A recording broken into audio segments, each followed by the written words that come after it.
ठंडी हवा और खेत के बीच रसोई करने वाली बहुएं। गांव का विशाल शामियाना फूलों और लाइटों से सजा है।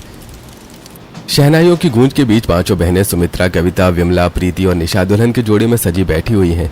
तभी अचानक लड़कियों के पिता रघुवीर प्रसाद हाथ उठाकर पंडित को मंत्र पढ़ने से रोक देते हैं। रुक जाओ, ये शादी नहीं होगी। पंडित जी रोक दीजिए मंत्र, अब यहाँ कोई सात फेरे नहीं लेंगे। अजय आप एक क्या कह रहे हैं? पांचों बेटियां मंडप में बैठी हैं, होश में तो हो आप। भाई साहब क्या मजाक है, फेरों का समय निकला जा रहा है और आप ऐसी अनहोनी बात कर रहे हैं। हमसे कोई भूल हुई है क्या? भूल नहीं, गुनाह हुआ है। वो तो भला हो भगवंती जी का, जिन्होंने बता दिया कि आप लोग तो भिखारी हो। आप लोगों के पास ना पैसा है ना घर है, एक छोटी सी झोपड़ी और बंजर खेत, बस यही है ना आपकी औकात। मैंने तो बस सच कहा था रघुवीर भाई, झूठ बोलकर किसी की बेटियों की जिंदगी थोड़ी ही नरक करनी थी। सुना आपने? मैं अपनी फूल जैसी पांचों बेटियों को किसी कंगले के घर भेजकर उनका भविष्य मिट्टी में नहीं मिला सकता। बारात वापस ले जाइए। भाई साहब जुबान को लगाम दीजिए, हमारी पगड़ी मत उछालिए। अगर यहाँ से बारात खाली हाथ लौटी तो बदनामी सिर्फ हमारी नहीं आपकी बेटियों की भी होगी। मंडप से उठी हुई बेटियों को ये समाज क्या कहेगा, सोचा है आपने क्या? हाँ ये सही कह रहे, एक साथ पांचों बेटियों का रिश्ता टूटना, हम तो कहीं मुंह दिखाने लायक नहीं रहेंगे, लोग जीने नहीं देंगे हमें। तो क्या करूं, भूखा मार दूं इन्हें? एक झोपड़ी में 5 बहुएं कैसे रहेंगी? इनके पास तो खुद के खाने के लाले हैं, मेरी बेटियों को क्या खिलाएंगे? पिताजी आप हम पर यकीन रखिए, माना कि हम अमीर नहीं हैं, लेकिन हमने अगर शादी का फैसला लिया है तो आपकी बेटियों को भूखा नहीं मरने देंगे।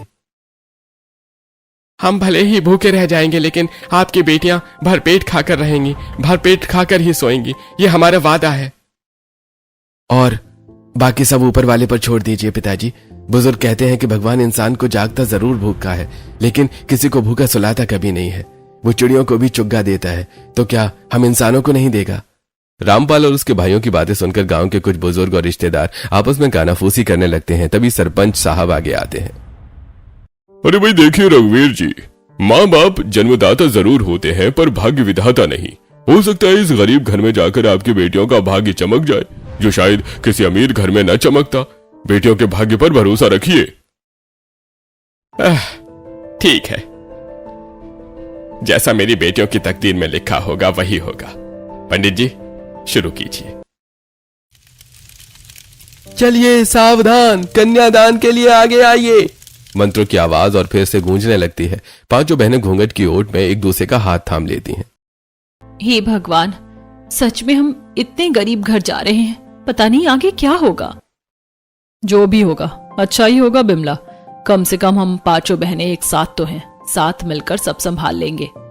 हे ईश्वर, बस हमारी लाज रख लेना। फेरे पूरे होते हैं और विदाई की शहनाई बजने लगती है। पांचों बहुएं तांगे में बैठकर अपने ससुराल पहुंचती हैं। सामने एक छोटी सी झोपड़ी है। पांचों बहुएं और उनके पति एक साथ दरवाजे पर समा भी नहीं पा रहे हैं।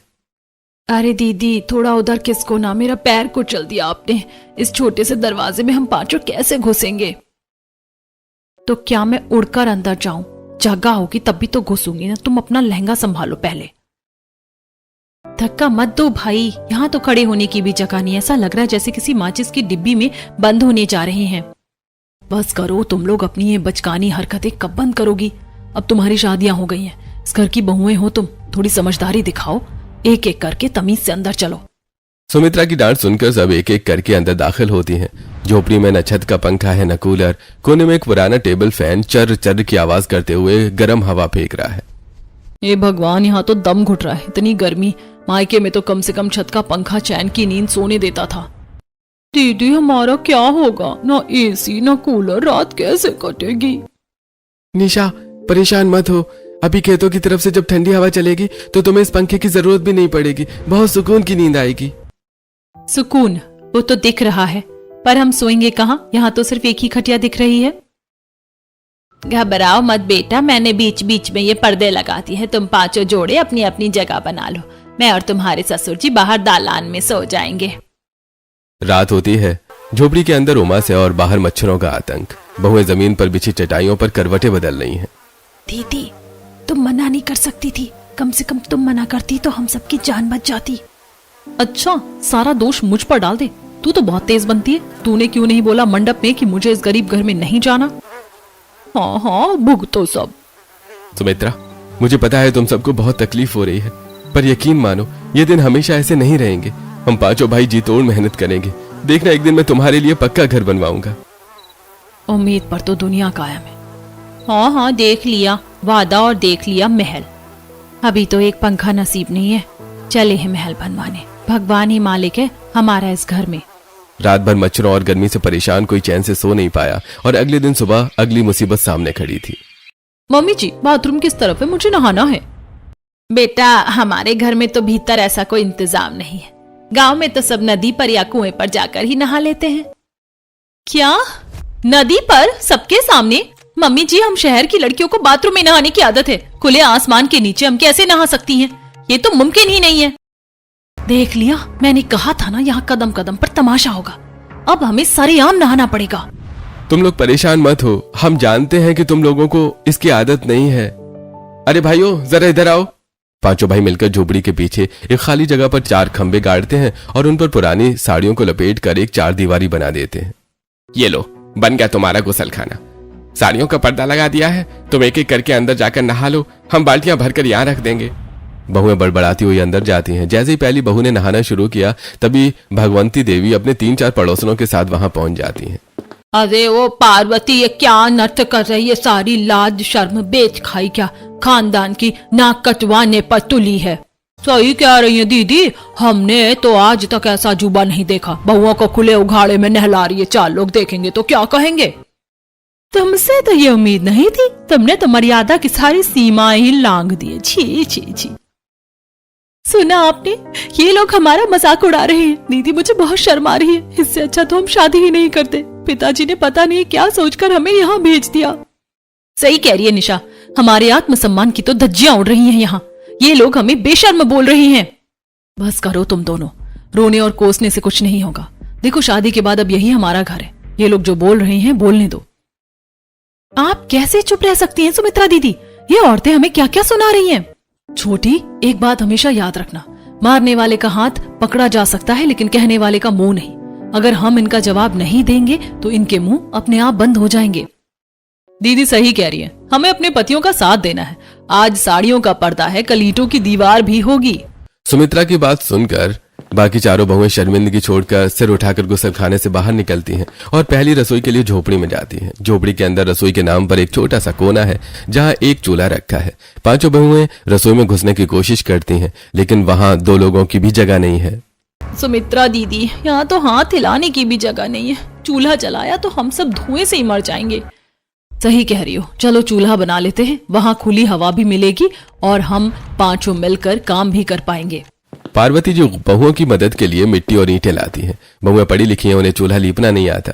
पार्वती जी चूल्हा लीपती हैं, बनाती हैं और उन्हें सिखाती हैं। चूल्हा जलता है और पहली रसोई का धुआं ऊपर की ओर उठता है। ठीक बगल में ताई सास भगवंती देवी जी की 2 मंजिला आलीशान हवेली है। अरे ओ पार्वती, ये क्या आफत मचा रखी है? ये जहरीला धुआं सीधा मेरी हवेली के कमरों में घुस रहा है। भगवंती देवी नीचे उतरकर आंगन में आ जाती हैं और बहुओं पर बरसने लगती हैं। होश में तो हो तुम लोग? तुम्हारी इस फटीहाल झोपड़ी की जितनी कीमत नहीं है उससे ज्यादा का पेंट मैंने अपनी दीवारों पर करवाया है। ये धुआं मेरे सफेद पेंट को काला कर देगा। जब से आए हैं बस टॉन्ट ही सुन रहे हैं। नहाने पे टॉन्ट, सोने पे टॉन्ट, अब खाने पे भी। सही तो कह रही हैं ताई जी, हमारी हैसियत ही क्या है। चुप रहो ताई जी, आप तो बेकार परेशान हो रही हैं। अब अंदर जगह नहीं है तो हम कहाँ जाएं? वैसे हम आपकी भी तो बहुएं हैं। एक काम करते हैं, हम अपना राशन लेकर आपकी रसोई में आ जाएंगे, वहीं बना लेंगे और आपको भी खिला देंगे। अरे ना ना, मेरे घर में घुसने की जरूरत नहीं है, अपनी ये फौज वहीं रखो। तो फिर तय रहा, हम यहीं बाहर बनाएंगे। क्यों पड़ोसन चाची, सही कहा ना? हाँ हाँ, भगवंती बनाने ते बेचारियों को बहुएं हैं, आखिर कहाँ जाएंगी। ताई जी पैर पटकती हुई वापस चली जाती हैं। सुमित्रा, देखा कैसे शेरनी बनके बगलें झांकने लगी, तूने तो उसका मुंह ही बंद कर दिया। पांचों मिलकर बाहर खुले में रसोई करती हैं। दोपहर को पांचों पति काम से वापस लौटते हैं। झोपड़ी में बैठने की भी जगह नहीं है, इसलिए जमीन पर दरी बिछाकर सब बैठते हैं। आप लोग बहुत थक गए होंगे। क्या अपनी खुद की खेती में इतना काम था? सुमित्रा, सच तो यह है कि हमारी खुद की जमीन बंजर है। मैं और सोहन दूसरे के खेतों में मजदूरी पर काम करते हैं और मैं पास की फैक्ट्री में धागा भरने का काम करता हूँ। अजय दुकान पर सामान पहुंचाता है और आकाश शहर में कुछ चीजें बेचता है। यानी आप लोग किसान भी नहीं है, सिर्फ मजदूरी करते हैं। अभी हालत ऐसे ही है निशा, पर हमने वादा किया है हम मेहनत करेंगे। एक दिन हमारी खुद की जमीन भी होगी और पक्का घर भी। पांचों बहुएं एक दूसरे की तरफ देखती हैं। रात हो जाती है और थकान की वजह से घर के अंदर सब गहरी नींद में है, लेकिन भगवंती देवी के मन में खुन्नस की आग जल रही है। वो दबे पांव अपनी हवेली से निकलती हैं और हाथ में एक भारी डंडा लेकर नीम के पेड़ के नीचे बने मिट्टी के चूल्हे के पास पहुंचती हैं। बड़ी आई धुएं वाला तड़का लगाने वाली, मेरी हवेली के सामने चूल्हा जलाएंगी ये राजकुमारियां।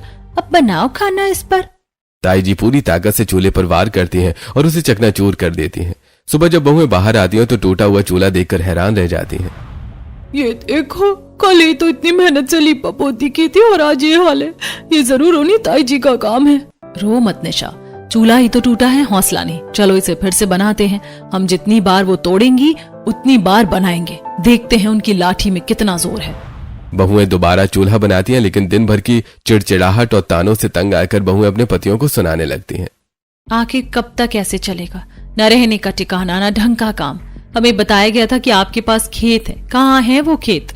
तुम लोग बहुत परेशान हो गई हो ना। चलो आज हम तुम्हें अपनी वो जमीन दिखाते हैं जहां हमारा बचपन बीता है। घर से थोड़ी दूर चलने के बाद वो एक खुले मैदान में पहुंचते हैं। आसपास लहलहाती हरी भरी फसलें हैं, लेकिन बीच में एक बड़ा सा टुकड़ा बिल्कुल सूखा और बंजर पड़ा है। ये क्या? आसपास इतनी हरियाली और हमारा हिस्सा बिल्कुल रेगिस्तान जैसा। ये बंजर क्यों है? सुमित्रा, हमारे पास न खाद के पैसे थे, न सिंचाई का कोई साधन। वक्त पर पानी नहीं मिला तो मिट्टी ने दम तोड़ दिया। और वो दूर तक जो लहलाते हुए खेत दिख रहे हैं वो किसके हैं? वो सब ताई जी के खेत हैं। उन्होंने दूसरे किसानों को दिहाड़ी पर दे रखे हैं। यानी ताई जी के पास इतना पैसा और जमीन है और आप लोग उनकी आंखों के सामने मजदूरी कर रहे हैं। बंजर खेत की मेड़ पर पांचों बहुएं बैठी हैं। शाम ढल रही है और खेतों की तरफ से आने वाली हवा इतनी ठंडी और सुकून भरी है कि वो अपनी सारी थकान भूल जाती हैं। कितनी प्यारी हवा है। काश हमारी रसोई भी यहीं पर होती। यहीं ठंडी हवा में बैठते, यहीं चूल्हा जलाते और यहीं पतियों को गर्मा गर्म रोटियां खिलाते। आइडिया तो बिल्कुल सही है निशा। अगर हम अपनी रसोई यहाँ खेतों के बीच में ले आए तो ना जगह की कमी होगी और ना ही किसी के ताने सुनने पड़ेंगे। लेकिन दीदी, ये तो पूरी बंजर जमीन है। यहाँ धूल उड़ेगी, मिट्टी उड़ेगी। अगर बारिश आ गई तो हमारी रसोई का क्या होगा? क्या हम रोज रोज नया चूल्हा बनाएंगी? लकड़ियां गीली हो गई तो आग कैसे जलेगी? हमारे पास तो छप्पर डालने के भी पैसे नहीं है। कोशिश तो कर सकते हैं ना, कम से कम उस घुटन भरी झोपड़ी और ताई जी की जली कटी बातों से तो दूर रहेंगे। रात को घर लौटकर पांचों बहुएं अपने पतियों और सास ससुर के सामने ये प्रस्ताव रखती हैं। तुम लोगों का दिमाग तो ठीक है, खेत में रसोई, वहां ना पानी है न दीवारें। गांव वाले क्या कहेंगे कि घर की बहुएं अब सरेआम खेतों में खाना बनाएंगी। इसी बीच ताई सास भगवंती देवी दीवार से कान लगाकर सब सुन रही थी। वो तुरंत दल्लान में आ धमकती हैं। वाह भाई वाह, अब बहुएं उघाड़े में रसोई बनाएंगी। नहाना धोना तो कम था, अब पूरे गांव को तमाशा दिखाएंगी। मुझे तो शर्म आती है खुद को इस खानदान का बताते हो। ना कटवा के मानोगी तुम लोग। मम्मी जी, आप इनकी बातों में मत जाइए, आप अपना फैसला बताइए। मम्मी जी, आप सोचिए, अगर रसोई खेत में होगी तो झोपड़ी में रहने की जगह बढ़ जाएगी। शाम को हम सब खुली हवा में चैन की रोटी खा पाएंगे। यहाँ तो पसीनों में टप टप भीगते हुए निवाला भी हलक से नीचे नहीं उतरता। और सबसे बड़ी बात, आपको रोज रोज ताई जी की बातें नहीं सुननी पड़ेंगी। बात तो बहू सही कह रही है। अगर वहाँ सुकून मिलता है तो मुझे कोई एतराज नहीं है। ठीक है, अगर तुम पांचों मिलकर ये काम संभाल सकती हो तो कल से ही तैयारी शुरू करो। अगले दिन बहुएं जोश में हैं। वो अपने पतियों को मनाती हैं कि वो कहीं से सीमेंट के खाली बोरे और पुराने खंबे ला कर दें। आप बस हमें थोड़े सीमेंट के बोरे और बांस के खंबे ला दो। हम पांचों मिलकर वहाँ एक छोटा सा छप्पर और पक्का चूल्हा बना लेंगी। पति मान जाते हैं। शाम को पतियों के लाए सामान से बहुएं बंजर खेत के बीचों बीच अपनी नई दुनिया बसाने की तैयारी शुरू करती हैं। वो ईंटें ढोती हैं, मिट्टी सानती हैं और सीमेंट के बोरों को जोड़कर छत बनाने की योजना बनाती हैं। देखते हैं ये राजकुमारियां उस धूप और मिट्टी में कितने दिन टिकती हैं। जिस दिन पहली बारिश होगी इनकी रसोई बह जाएगी। कड़ी मेहनत के बाद बंजर खेत के बीचों बीच एक अनोखी रसोई तैयार होती है। बहुओं ने सीमेंट के पुराने बोरों और फटी हुई टी शर्ट्स को जोड़कर एक काम चलाऊ छप्पर बना लिया है। नीचे मिट्टी और ईंटों का एक बड़ा सा चूल्हा है। अब उनका सारा सामान, आटा, दाल, मसाले वहीं एक कोने में रखा रहता है। हाँ निशा, और सबसे बड़ी बात, यहाँ हम पांचों खुलकर हाथ चला पा रही हैं। शाम के 5 बजते ही जब धूप ढलती है, पांचों बहुएं सज धज कर खेतों की ओर निकल पड़ती हैं। ये देखकर भगवंती देवी से रहा नहीं जाता। वो अपनी चारों पड़ोसनों शीला, मुन्नी, कांता और विमला को इकट्ठा कर लेती हैं। देखो रे, इस खानदान की इज्जत तो अब खुले खेतों में नीलाम हो रही है। बहुएं हैं या आवारा पंछी, घर की चार दीवारी में खाना बनाने में इन्हें मौत आती थी, अब देखो कैसे मैदान में मेला लगा रखा है। और नहीं तो क्या, लोग दूर दूर से तमाशा देखने आ रहे। सावित्री के घर में तो जैसे अकाल पड़ गया है, जो बहुओं को बाहर चूल्हा फूकना पड़ रहा है। कल को तो ये वहीं सोने भी लगेंगी। कैसी बेशर्म बहू है, जरा भी लाज हया नहीं बची। गांव वाले वहां से गुजरते हुए तरह तरह की बातें बना रहे हैं। कोई हंस रहा है तो कोई उंगलियां उठा रहा है। यह सब देखकर हर ज्ञान सिंह का सिर शर्म से झुक जाता है। बस बहुत हुआ, तुम लोग हमारा मजाक उड़वा रही हो। अरे पूरे गांव में हमारी थू थू हो रही है। चलो घर वापस, ये तमाशा बंद करो। सुमित्रा, बाबूजी सही कह रहे हैं, लोग गंदी बातें कर रहे हैं, हमसे ये बर्दाश्त नहीं होता। पिताजी, मजाक हमारा नहीं, उन लोगों की सोच का उड़ रहा है जो घर की बहुओं को पसीने और घुटन में मरते देख खुश थे।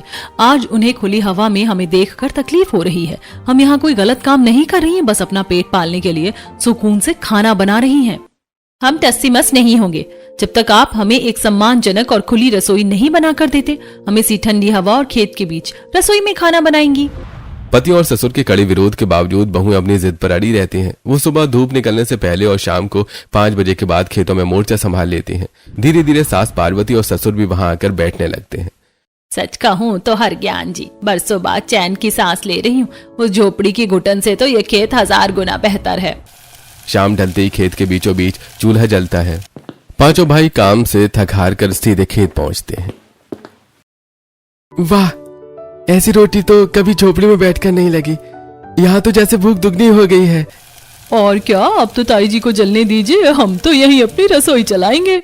दूर हवेली की छत पर खड़ी ताई जी ये दृश्य देखकर जल भुन रही थी। एक सुहानी शाम, पांचों बहुएं खेत की रसोई में काम निपटाकर मेड़ पर बैठी हैं। ठंडी हवा चल रही है। सुमित्रा गहरी सोच में डूबी आसपास के हरे भरे खेतों को देख रही हैं। एक बात मेरी समझ में नहीं आ रही, अगर आसपास की सारी जमीन सोना उगल रही है तो बीच का ये टुकड़ा अचानक बंजर कैसे हो गया? कुदरत इतना भेदभाव नहीं करती। तभी निशा अपने फोन में कुछ देख रही है। अचानक वो उछल पड़ती है। दीदी इधर देखो, मैं YouTube पर एक वीडियो देख रही हूँ। इसमें दिखाया है कि कैसे कुछ औरतों ने मिलकर बिल्कुल सूखी और पथरीली जमीन को ऑर्गेनिक खाद की मदद से लहलहाते बगीचे में बदल दिया। क्या सच में? पर हमारे पास तो महंगी खाद खरीदने के पैसे भी नहीं हैं। पैसों की जरूरत किसे है? वीडियो में देखो, रसोई का कचरा, दाल चावल का बचा हुआ पानी और गोबर, ये सब तो हमारे पास है। अगर हम अपनी रसोई का सारा कचरा और पानी इस मिट्टी में डालें तो?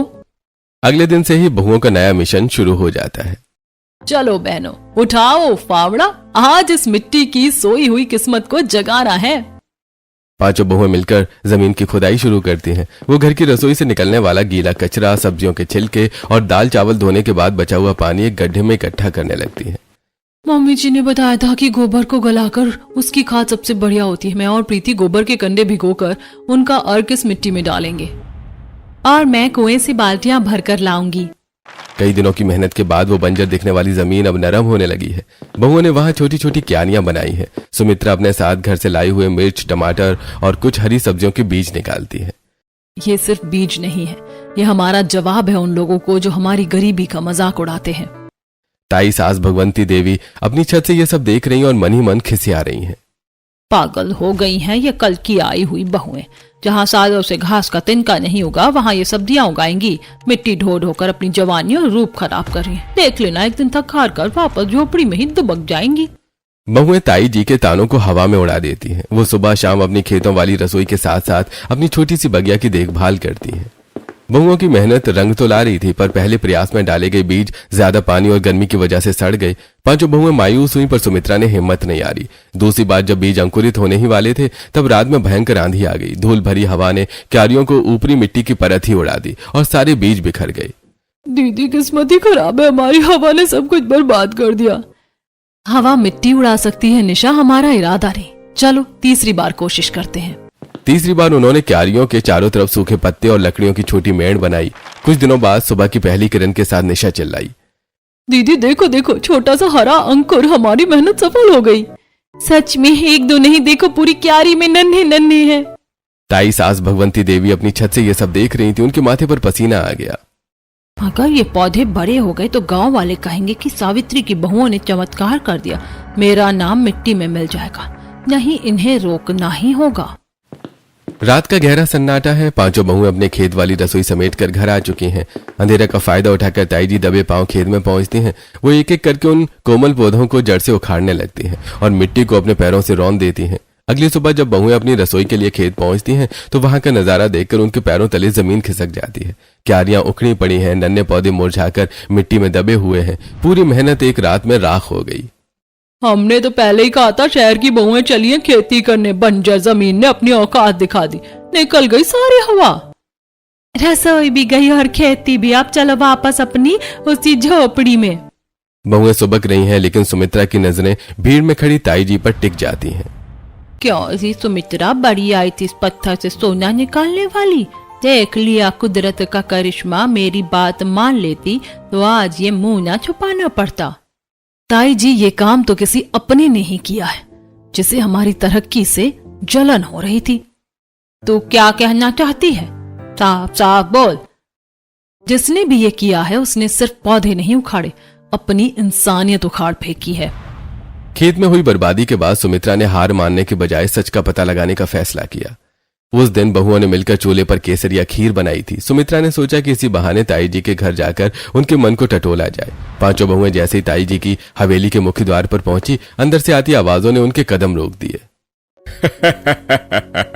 अरे सचमुच भगवंती, तूने कमाल कर दिया भाई। उन कल की आई छोरियों के हौसले पस्त करना जरूरी था, वरना वो तो बंजर जमीन में भी जान डाल रही थी।